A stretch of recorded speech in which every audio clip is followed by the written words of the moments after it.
Кожата склона кон акни и имперфекции е карактеристична за сите возрастни групи, не само за адолесцентите, и предизвикува симптоми на воспаление, црвенило, митисери, проширени пори и акнеиформни морфи.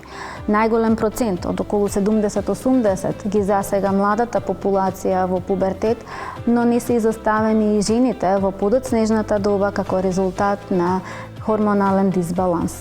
Денес, јас, доктор Ивана Панговска, ќе ви ги објаснам карактеристиките и потребите на овој тип на кожа, а воедно ќе ви дадам и корисни совети како да ја негувате истата. Генетската предиспозиција има огромна улога во развојот на акне, па така да се очекува дека доколку двајцата родители страдале во пубертетот од акне, многу е веројатно дека и нивните деца ќе имаат акнеиформни морфи. Начинот на живот, како и начинот на исхрана, дополнително допринесува за развојот на акне, а никотинот и алкохолот имаат негативно влијание врз кожата.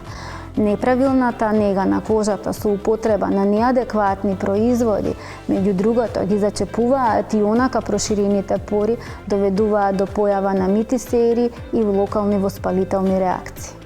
Нежното и ефикасно чистење е клучно во правилната нега на проблематичниот тип на кожа, а салицилната киселина има антибактериски и комедонолитичен ефект, со што ги уништува акните и спречува евентуална појава на нови. Се употребуваат маслото од чајно дрво и алоe вера, се со цел да се спречи иритацијата и микровоспаленијата. Се нагласува меѓу другото и употребата на лесни флуидни креми со фотопротективен фактор.